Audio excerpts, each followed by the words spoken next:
نتوكل عليه ونعوذ بالله من شرور أنفسنا ومن سيئات أعمالنا من يهده الله فلا مضل له ومن يضلل فلا هادي له أشهد أن لا إله إلا الله وحده لا شريك له وأشهد أن محمدا عبده ورسوله لا نبي ولا رسول بعده اللهم صل وسلم وبارك وكرم وترحم وتحنن على عبدك ورسولك سيدنا محمد اللهم صل وسلم وبارك الفاتح لما أغلق والخاتم لما سبق ناصر الحق بالحق والهادي إلى صراطك المستقيم وعلى آله وصحبه حق قدره ومقداره العظيم قال الله تعالى في كتابه الكريم وهو أشرف القائل أعوذ بالله من الشيطان الرجيم بسم الله الرحمن الرحيم يوم تشهد عليهم ألسنتهم وأيديهم وأرجلهم بما كانوا يعملون وقال تعالى أيضا اليوم نختم على أفواههم وتكلمنا أيديهم وتشهد أرجلهم بما كانوا يكسبون صدق الله العظيم وبلغ رسوله النبي الحبيب الكريم ونحن على ذلك من الشاهدين والشاكرين والحمد لله رب العالمين. Hadratul mukarramin wal muqarrabin, para alim, para asatidz, hadirin wal hadirat, para jamaah sesepuh binti sepuh yang saya hormati dan saya muliakan, Ketua DKM Mushola Al-Muhajirin beserta jajaran pengurus semuanya yang hadir. Mohon maaf tidak bisa saya sebutkan satu persatu, hanya bisa berdoa kepada Allah Subhanahu wa taala dengan barokah daripada amal saleh, dengan barokah ibadah kepada Allah Subhanahu wa taala.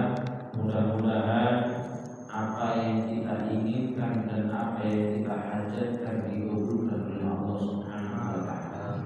Amin. Mudah-mudahan kita terus diberikan sehat walafiat, sehat panjang umur, istiqomah dalam ibadah, istiqomah dalam kebaikan, setiap langkah kita dalam perlindungan serta keselamatan dari Allah Subhanahu wa taala. Amin. Ya rabbal alamin. Bersyukur kepada Allah Subhanahu wa taala dengan ucapan alhamdulillahi rabbil alamin atas segala nikmat yang Allah berikan kepada kita sampai detik ini, sehingga kita bisa menjalankan perintah-perintah Allah, wajib maupun sunnah. Kita telah menjalankan salat maghrib ma'al jamaah, dan insya Allah kita akan lanjutkan menjalankan salat isya, salat subuh, salat zuhur, salat asar dan seterusnya. Kita menjalankan puasa di bulan suci Ramadan, dan juga kita berzakat karena Allah Subhanahu wa taala. Begitu juga kita menjalankan perintah-perintah sunnah. Alhamdulillah, di antaranya di bulan Dzulhijjah ini kita semuanya bisa melaksanakan puasa. Ada yang melaksanakan puasa dari tanggal 1 sampai tanggal 9. Ada yang menjalankan di tanggal 8 dan tanggal 9 yang kita sebut dengan puasa tarbiyah dan puasa Arafah. Dan juga kita bisa melaksanakan kesunahan yang lainnya. Di antaranya lagi adalah ibadah salat Idul Adha. Kita memperbanyak bertakbir kepada Allah, mengagungkan asma Allah Subhanahu wa taala. Kita senantiasa bertasbih, mensucikan nama Allah, bertahmid, mengucapkan alhamdulillah atas segala nikmat dari Allah Subhanahu wa taala. Kemudian kita juga bisa menjalankan ibadah kurban. Alhamdulillah karena Allah Subhanahu wa taala. Maka dari itu mudah-mudahan apa yang kita jalankan, apa yang kita laksanakan, apa yang kita amalkan Mudah-mudahan diterima oleh Allah Subhanahu wa taala dan mudah-mudahan diberikan pahala oleh Allah, tidak hanya diberikan kebahagiaan di dunia akan tetapi juga nanti diberikan kebahagiaan di akhirat. Amin ya rabbal alamin. Shalawat ma'assalam semoga senantiasa tercurah limpahkan kehadiran baginda Nabi Muhammad sallallahu alaihi wasallam. Kanjeng Nabi itu paling senang kalau umatnya dalam keadaan bahagia. Kanjeng Nabi itu paling senang kalau melihat umatnya senantiasa mendapatkan rahmat dari Allah. Kanjeng Nabi paling senang melihat orang yang selalu bergantung kepada Allah. Tapi sebaliknya, Kanjeng Nabi paling susah kalau melihat umatnya pada melarat. Artinya melarat itu sudah tidak punya apa-apa, tapi juga tidak ibadah kepada Allah. Dia itu tidak mau bergantung kepada Allah Subhanahu wa taala. Kanjeng Nabi paling susah ketika umatnya masuk ke dalam neraka. Kanjeng Nabi paling susah ketika umatnya meninggal dalam keadaan tidak beriman. Paling susah. Menjadi ahli maksiat susah. Itu Nabi. Maka dari itu malam hari ini saya ingin membahas sebuah kitab karangan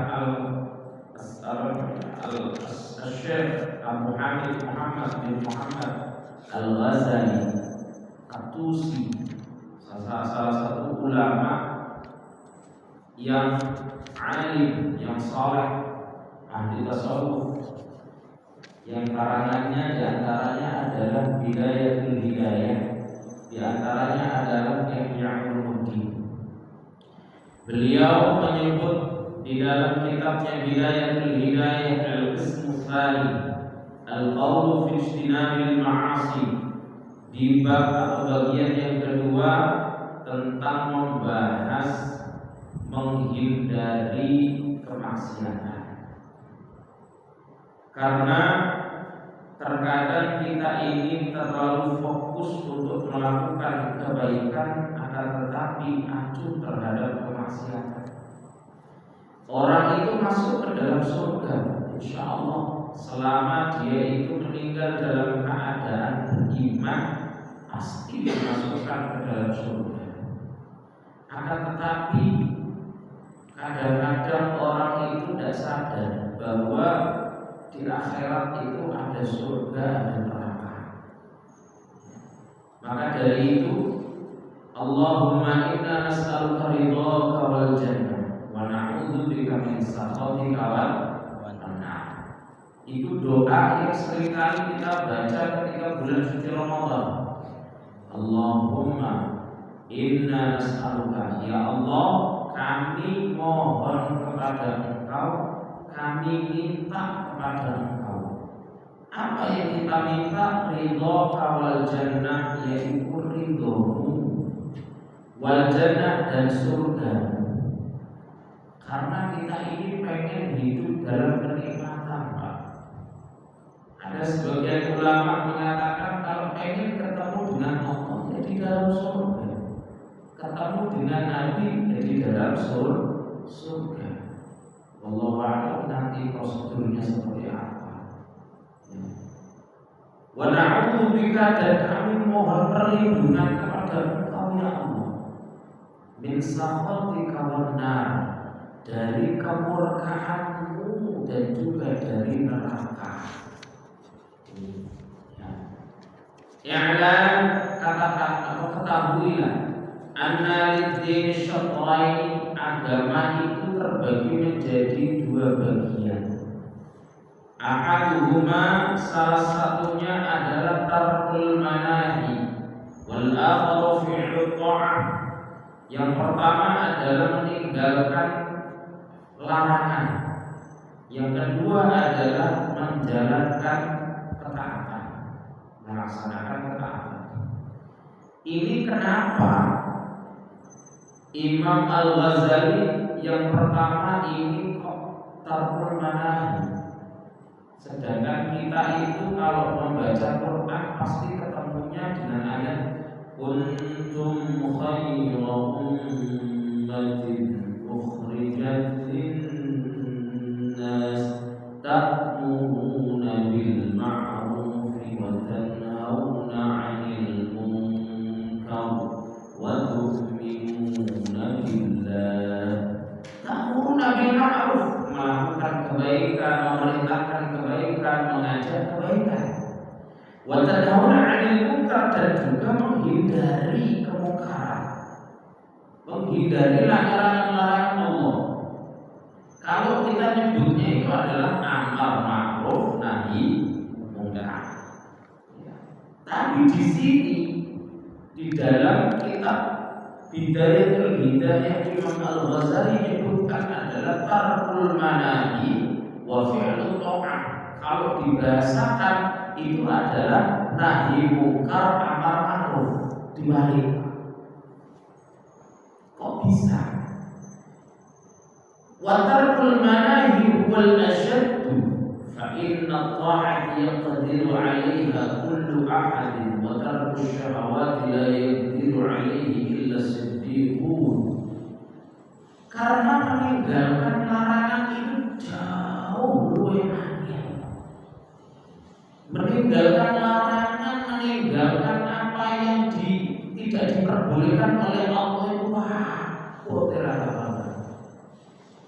lebih banyak orang yang bisa menjalankan perintah daripada orang yang bisa melakukan atau menjalankan meninggalkan larangan. Ya. Berapa banyak orang yang masih maksiat atau orang yang masih melaksanakan ibadah tapi maksiat tetap jalan? Berapa banyak? Ya. Tapi kalau kita bandingkan, Ustaz, banyak juga orang yang melakukan kemaksiatan dia tidak ibadah juga banyak. Banyak yang ibadah, Pak. Cuma kitanya aja mau ukurnya itu dari sholat jamaah. Ya. Di rumah mereka sholat, Pak. Di rumah mereka zikir kepada Allah. Ya. Cuma memang afdalnya adalah jamaah, mau di mushola maupun di masjid. Karena memang sangat berat, Pak. Bahkan sebagian ulama mengatakan apa? Ketika di malam hari kita melek, gak tahajud, gak sholat tasbih dan lain sebagainya, kita ngobrol aja udah senang-senang. Itu hati, Pak, sudah bagus. Kenapa? Karena di malam itu kita itu tidak mencari kemaksiatan. Ya. Apalagi kemudian kita bisa menjalankan sholat tahajud. Wah, tambah sholat. Makanya kalau kita ini bisa tidur awal, itu salah satu perlawanan kita terhadap kemaksiatan. Karena orang yang ahli maksiat ketika tidur dia masuk maksiat dan maksiat. Lebih susah meninggalkan kemaksiatan. Kadang-kadang ada orang yang sholatnya bagus, zikir, tapi maksiat dalam kesendiriannya. Makanya apa? Dikatakan taqwa bisirri wal alaniyah. Takwa yang paling bagus itu adalah takwa dimanapun dia berada. Mau dalam kesendirian atau mau dalam keramaian, mau dia zikir jamaah, mau dia zikir sendirian, tetap zikir. Dia ketika di dalam perjalanan tetap menjalankan sholat, ketika dia dalam keadaan di rumah tetap menjalankan sholat. Bukan kok karena pantasnya, bukan karena orang apik di sawah orang lain, ya. Tapi memang benar-benar hatinya tergerak karena Allah Subhanahu wa Ta'ala. Seperti itu. Jangan sampai kita ini niatkan karena yang lain. Makanya saya selalu mengajak kepada para jamaah, kalau kita melaksanakan sesuatu, mau sedekah, mau zakat, mau kurban, mau sholat, mau apapun bentuknya, usahakan lillahi ta'ala. Ya, usahakan nilai kamu. Tapi kalau misalkan belum nilai kamu, apakah kemudian kita tidak melakukan kebaikan tersebut? Tetap melakukan, cuma hati kita tidak tata, bukan karena yang lainnya. Ya. Fa inna ta'at yaghfiru 'alaiha kullu ahadin. Karena ketaatan itu semua orang mampu melakukan ketaatan. Itu kata Imam Al-Ghazali. Ya. Tapi tarku syahwat, meninggalkan syahwat, meninggalkan larangan, itu tidak mampu kecuali dia itu benar-benar orang pilihan. Ya. Kecuali dia itu orang-orang yang dipilih oleh Allah Subhanahu wa taala. Falidzalik qala Rasulullah sallallahu alaihi wasallam, al-muhajir man hajara su', orang yang hijrah adalah orang yang berpindah dari keburukan menuju kebaikan. Ya. Minaz zulumati ilan nur, dari kegelapan menuju jalan yang terang dan benar. Makanya kita ini tidak usah bangga dengan keburukan yang dulu kita pernah lakukan, Pak. Namun kadang-kadang ada orang yang sekarang alhamdulillah bisa sholat jamaah, alhamdulillah bisa silaturahmi, bisa sering pakai sarung, sering ke musola, sering ke masjid, sering selalu dalam kebaikan, sering zikiran, sering yasinan, gitu ya. Sering pokoknya selalu bergantung di masjid, di musola, tempat-tempat sholat ibadah. Semangat dalam kebaikan, semangat hadir pengajian. Cuma kadang-kadang itu menceritakan di masa yang lalu. Boten usah, nggak usah kita ceritakan keburukan kita zaman dulu. Karena memang kita ini punya jalan kehidupan masing-masing. Tidak satu dua orang atau tidak jarang kita ini punya kehidupan yang kelam. Nah, di masa SMA, di waktu bulan suci Ramadan, kemudian tidak puasa, ya kan? Pulang sekolah, ayo S3. Kau usah ceritain, Pak. Zaman dulu kita itu masih ingat apa yang kita banggakan dari keburukan itu? Itu kemaksiatan. Udah cukup itu menjadi ibrah dalam kehidupan kita. Gak usah. Saya itu dulu pernah diceritain oleh salah satu jemaah sudah baru. Insya Allah beliau diampuni oleh Allah Subhanahu wa taala. Beliau itu cerita sama saya. Itu dulu itu saya sebelum di masjid, sering di masjid, beliau itu dilarang di masa-masa akhir hayatnya itu dikasih hidayah sama Allah Subhanahu wa taala, itu sholatnya disontorkan terus. Tapi ya begitu namanya orang, kalau husnuzan saya mungkin belum tahu. Itu membanggakan zaman ketika masih muda. Saya itu minum air tidak masuk. Maksudnya gimana? Saya itu kalau nggak minum keras itu nggak masuk, nggak terasa ini. Kalau kita merasa saya itu tidak terasa. Jadi pengen menunjukkan memang dulu itu kehidupannya keras. Ya, setiap hari itu bersentuhan dengan minuman keras. Ya, kita dengarkan. Ya, bukan langsung kita mungkin dia pengen bercerita. Tapi ya, pada akhirnya adalah tidak usah dibuka. Masa-masa dulu, kemaksiatan dulu itu tidak usah dibuka, tidak usah. Ya, sudah cukup. Alhamdulillah kita dikasih hidayah sama Allah Subhanahu wa taala. Kita didekatkan dengan orang-orang soleh. Hati kita itu condong dalam kebaikan. Ya. Dulu itu mungkin kita itu kurang condong dalam kebaikan. Itulah hidayah dari Allah Subhanahu wa taala. Rahmat itu benar-benar nyata. Cuma memang tidak kelihatan. Kita yang rasain.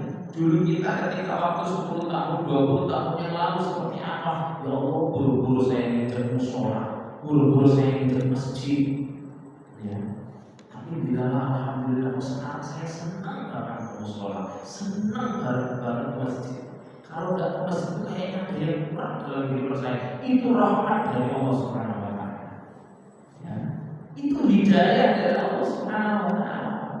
Makanya nggak usah kita membanggakan kehidupan kita zaman dulu itu nggak usah. Ceritakan kehidupan kita yang akan datang. Cukup menjadi pelajaran saja. Wis sekarang bersyukur kepada Allah Subhanahu wa taala karena ditunjukkan jalan kebaikan. Insya Allah ini yang kita sering baca dan doa ini, bacaan ini dikabulkan oleh Allah. Iyyaka na'budu wa iyyaka nasta'in ihdinas siratal mustaqim. Kan kita sering, Pak. Makanya saya selalu katakan, Pak, bahwa apa yang sekarang ini kita alami atau apa yang kita punya di sekarang ini, Pak, itu adalah pengkabulan doa yang mana doa kita ini sudah kita bacakan di zaman-zaman yang terdahulu, Pak. Makanya Mbak Mun itu pernah mengatakan begini, suatu saat kita akan menangis. Kenapa? Karena mengingat betapa baiknya Allah kepada kita. Karena zaman dulu kita berdoa kepada Allah Subhanahu wa taala tidak langsung dikabulkan. Kenapa? Karena ditakutkan ketika dikabulkan sama Allah Subhanahu wa taala, justru malah kita berkuat, Pak. Entah sombong lah, entah sum'ah lah, entah bangga lah, entah membandingkan hidup kita dengan hidup orang lain lah. Tapi kemudian satu persatu itu dikabulkan sama Allah Subhanahu wa taala. Saya itu dulu pengen punya anak soleha. Tuh alhamdulillah, anak pertama mungkin dia tidak mau mondok, anak kedua baru mau mondok. Ya, katakanlah begitu. Dulu saya pengen banget punya kendaraan, akan tetapi tidak dikabulkan waktu itu. Sekarang alhamdulillah, dan satu dikasih 3. Sumpah, ini masuk utama ya. Kalau dikasih 3 ya alhamdulillah, kan seperti itu. Makanya tidak usah kita membanggakan, Pak. Ya, kita ini sudah hijrah. Ya, wal mujahid man jahada hawa, dan orang yang jihad benar-benar dikatakan jihad itu adalah orang yang jihad dari hawa nafsu. Makanya apa? Nabi itu ketika pulang dari perang Badar, sahabat dengan gaya kemenangannya, dengan bangganya mengatakan, ya Rasul, kita ini baru pulang dari hijrah yang besar, jihad yang besar. Kata Nabi, ya sahih. Kalau bahasa kita, ada jihad yang lebih besar. Kita ini habis menghadapi 1.000 orang loh ya Rasul. Kita hanya 300 orang, berarti kan 3 kali lipat dari kita. Apa kata Rasulullah SAW? Jihad yang paling sulit, jihad yang paling angel, yang paling besar adalah jihad melawan hawa nafsu kita. Makanya paksa beri rezeki yang Allah berikan kepada kita itu tidak kurang. Kalau kita mau berayani dalam diri kita, rezeki yang Allah berikan kepada kita ini aslinya cukup. Kenapa kita bilang kurang? Karena kita karek. Ketika dikasih gaji sama Allah, dikasih rezeki sama Allah per bulan 2 juta, bisa menyisihkan 500.000.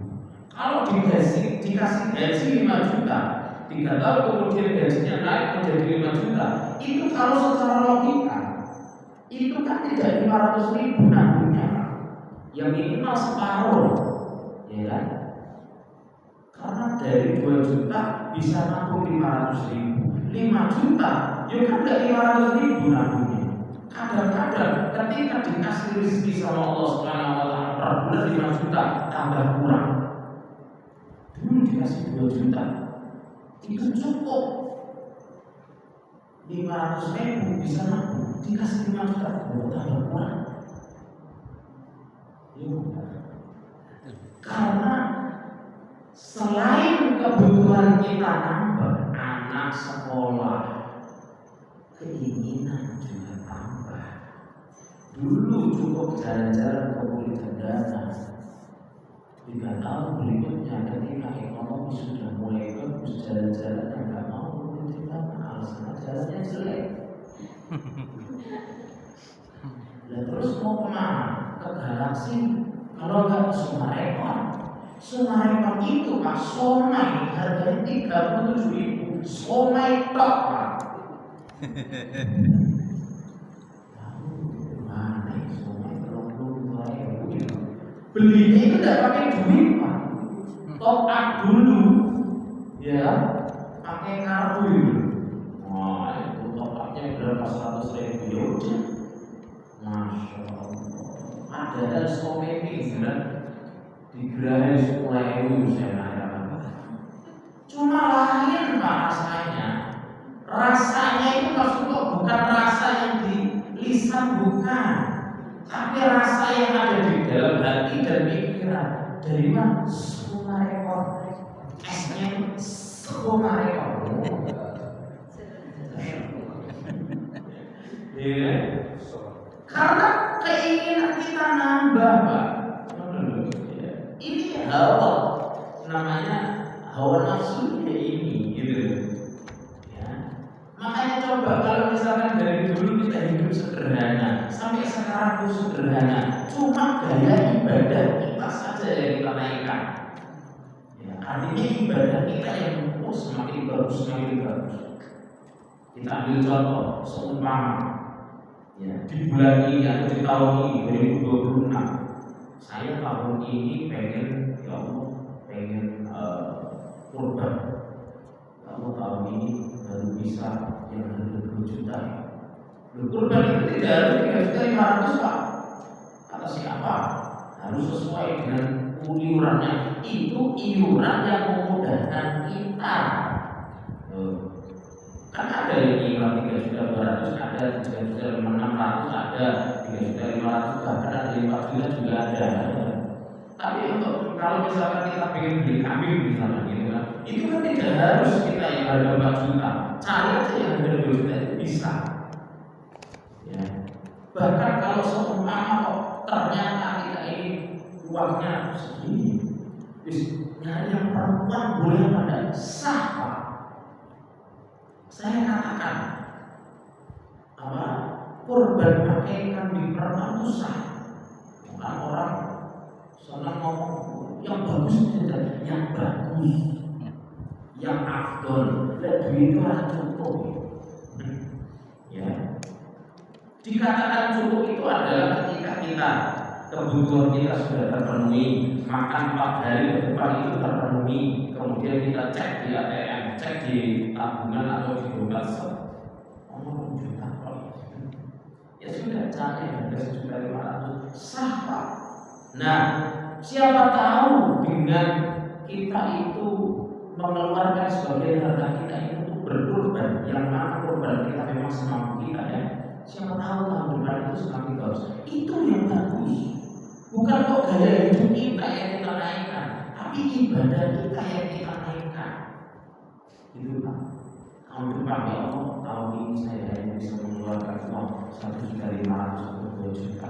Ya, ciri-cirinya ya Allah. Ya, tahun depan ya Allah, pengen yang ada 3 juta. Tahun depan ya Allah, saya pengen yang ada 4 juta. Ya Allah, tahun depan saya pengen patungan sapi. Ya Allah, saya pengen bawa sapi. Ya Allah, wah itu hebat sekali. Mantap. Dan jangan sekali-kali kita mengekspektasikan bahwa kendaraan kita yang ada di dunia itu bodoh kalau kendaraan kita di akhirat. Kadang-kadang kita seperti itu, ya. Wah nanti, ini perempuan itu nanti kalau di sana, memang bukan perempuan yang ada sampean. Mikirnya loh di situ, Pak, segede-gedenya sapi, yang 1 ton gitu ya. Emang kuat nyaga 7 orang. Apalagi yang harga 23 juta, 24 juta, bobotnya cuma 350 kilo. Dan kita 7 orang, yang 1 gemuk, yang 1 gemoy, yang 1 gendut, yang 1 itu kalau badannya sesaya semua Pak, 2 orang masih kenek. Apalagi 7 orang. Makanya jangan mengekspektasikan kendaraan dunia sama kayak di akhirat. Boten sama. Kambing segede apa sih kambing itu? Kalau misalkan kita naikin gitu, wah itu sampai pos aja terus mirip-mirip, ya. Iman Nabi itu mengatakan bahwasanya itu akan menjadi kendaraan di akhirat. Gitu. Ya kalau kita analogikan ya Pak, seumpama kendaraan kita yang harga 2 jutaan, anggap aja itu ya Terios, ya. Kalau yang harga bagusan dikit ya Fortuner, ya. Nah itu gaya ibadah kita yang kita naikkan. Semakin banyak Allah titipkan rezeki, semakin gede, semakin banyak saudara kita, semakin kita semangat untuk membantu daripada pembangunan untuk masyarakat umat. Ya, bukan kok. Makanya melawan hawa nafsu itu apa? Ya. Sampai di dalam kitab Balagul Ubudiyah, kitab Bidayah itu disyarahi namanya kitab Balagul Ubudiyah. Yang marah atau yang mensyarahi itu adalah Syekh Nawawi Al-Bantani. Syekh Nawawi Al-Bantani itu dari Banten, yang makamnya itu ada di Mekah. Ya, di Mekah. Itu di Mekah itu yang mana komplek Mekah itu ada Mbak yang juga ada Kiai Khatib Mas Muhammad, Kiai Khatib Termas, kemudian Syekh Nasir Al-Qadari, itu orang-orang Indonesia, Syekh dari Indonesia itu yang dibukakan di Mekah, termasuk Syekh Nawawi Al-Bantani. Beliau itu mengarang sebuah kitab namanya Balagul Ubudiyah, mensyarahi kitab Bidayah sampai menerangkan wajibul nafsi asyradun, yaitu juludul nafsi, bala tentaranya nafsu itu ada 10. Ini harus hati-hati, jiwa kita ini harus kita hindari. Yang pertama adalah al-hirsu. Al-hirsu itu kalau dalam bahasa Jawa itu ngungsang itu ngoyo dalam hal mencari dunia. Ya. Makanya satu di antara 5 supaya keberkahan dalam rezeki kita, dalam mencari rezeki kita, dalam pekerjaan kita itu adalah ketika kita mencari rezeki bukan karena benar-benar membuka anggota, tapi benar-benar dalam ibadah kepada Allah Subhanahu wa Ta'ala. Gitu. Ya. Pengen kaya berarti nggak boleh Ustaz, kata siapa nggak boleh? Boleh Pak. Ya. Akan tetapi tujuan utama adalah lillahi ta'ala. Tujuan utama itu adalah kita menjalankan perintah Allah Subhanahu wa Ta'ala sampai dikatakan jihad Pak. Orang yang pergi dari rumah menuju ke tempat kerja, dia niatkan karena Allah, dia niatkan supaya memberikan nafkah kepada anak dan istrinya, supaya anak dan istrinya itu tidak kelaparan, tidak minta-minta terhadap orang lain, tidak bergantung kepada tetangga dan lain sebagainya. Maka dia itu berada dalam perjalanan menuju Allah Subhanahu wa Ta'ala. Artinya dia jihad fisabilillah. Alhamdulillah andai dia itu meninggal dalam perjalanannya, maka dia meninggal dalam keadaan syahid fisabilillah. Ya. Makanya al-hirsu, mencari kerja itu bagus, mencari rezeki itu bagus, tapi jangan sampai meninggalkan sang pemilik rezeki. Kemudian yang kedua, asyahwatu, syahwat. Ya. Syahwat itu, makanya Allah itu sudah ngasih ngasih menyalurkan syahwat itu kemana? Gitu. Makanya kemudian dikasih sama Allah Subhanahu wa Ta'ala pasangan. Wa min ayatihi an khalaqa lakum min anfusikum azwajan litaskunu ilaiha. Termasuk tanda kebesaran Allah Subhanahu wa Ta'ala adalah menjadikan kita berpasangan. Ya, ada suami, ada istri. Supaya apa? Litaskunu ilaiha, supaya diberikan ketentraman, supaya tentrem ayem. Nah, kenapa orang itu menikah justru kok ada yang tidak tentrem, malah tukaran terus, gegeran terus, sampai ada orang yang mengatakan menikah itu seperti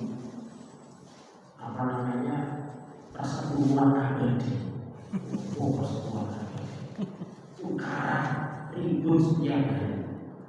Kata saya, itulah sampai wah orang. Saya sering bercanda sama istri saya. Saya sering bercanda dengan anak-anak saya. Saya kalau pulang pengajian dibukain sama anak saya, kemudian dipeluk sama anak-anak saya, ya, disambut, sorban saya diambil, kemudian ketika mau berangkat ngaji atau berangkat kemana saya belok dada, aman. Perseteruan abadi itu geger karena bukan nilai ta'ala, karena dia itu hanya menuntut haknya tapi tidak fokus terhadap kewajibannya. Kan ada orang itu kan ada hak, ada kewajiban. Memang suami itu punya hak terhadap istrinya, tapi ingat suami itu punya kewajiban untuk istrinya. Istri punya hak dari suaminya, istri juga punya kewajiban untuk suaminya. Nah ini harus dipupuk benar-benar. Kadang-kadang itu mengekspektasikan dalam kehidupan rumah tangga itu wapi terus. Yora iso Pak, ya, bujuk itu bahkan terus nyatanya 3 tahun orangnya segelembung, gendut, ya loh. Itu tandanya perempuan yang tidak bisa ngurusin suami, ngurusin suami. Ngurusin itu bukan kok melayani, tapi malah menggembungkan suami. Ya, begitu. Makanya harus dijaga di satu itu, harus bisa menenteramkan. Dan karena kita ini terlalu berekspektasi, saya itu pengen punya istri yang ketika saya pulang kerja, kemudian istri saya itu menyambut di depan rumah atau di balik pintu atau mungkin di balik gerbang. Mulu-mulu masalah. Pada akhirnya adalah itu akan menjadi bom waktu, menjadi senjata nanti kalau misalkan ada masalah. Kamu juga menanggung. Padahal sebenarnya dalam kehidupan rumah tangga itu simpel. Makanya guru-guru kita itu mengatakan begini, saya itu tidak terlalu berekspektasi dengan hak saya terhadap istri saya. Ketika saya pulang melihat istri saya baca Quran, apa? Kok jarang kan baca Quran? Sholatnya masih menghadap kiblat. Itu saya sudah bersyukur sama Allah. Sholatnya menghadap kiblat. Coba kalau misalkan sholatnya menghadap kiblat. Istri juga sama, terlalu berekspektasi karena seringnya itu nonton beracin, Pak. Lakinya kan bukan. Sedangkan melihat suaminya wirek dibunuh. Ya, ini contoh saja. Ustaz Budi shaming ini enggak. Supaya kita ini selalu bersyukur kepada Allah Subhanahu wa Ta'ala. Karena bagaimanapun dalam kehidupan rumah tangga, pasangan kita adalah anugerah terbaik yang Allah pilihkan untuk diri kita, dan dia akan menjadi pasangan kita insya Allah nanti di surga Allah Subhanahu wa Ta'ala. Makanya syahwat ini diberikan oleh Allah Subhanahu wa Ta'ala, boleh kita salurkan. Ini di dalam kitab Arba'in Nawawi itu disebutkan begini, Pak, termasuk kita itu menyalurkan kepada buduk seorang istri. Buduk itu aslinya kasar, ya artinya harus mengulang berhubungan dengan istri. Itu sedekah kata Rasulullah. Sampai ada yang bertanya, ya Rasul, masa ngono iku sedekah ya Rasul? Ngono iku, ya, berhubungan suami istri sedekah. Iya. Karena dengan bagaimanapun yang dilakukan oleh istrimu, yang dilakukan oleh suamimu, itu adalah salah satu cara untuk menghindari yang namanya zina. Begitu, ya. Makanya syahwat yang disalurkan dari istri ke suami atau suami ke istri itu syahwat yang dihalalkan oleh Allah Subhanahu wa Ta'ala. Ini masih banyak, saya ada 8 lagi. Tapi sudah habis waktu. Next time. Insya Allah di pertemuan akan datang. Siap. Sekitar 4 bulan lagi. Saya ingatkan. Kalau ahad kelima ini kan 3 bulan sekali atau 4 bulan. Semoga mudah-mudahan kita senantiasa diberikan kesehatan oleh Allah Amin. Amin. Amin ya rabbal alamin. A'udzu billahi minasyaitonir rajim. Bismillahirrahmanirrahim. Alhamdulillahirabbil alamin. Alladzina an'amta 'alaihim.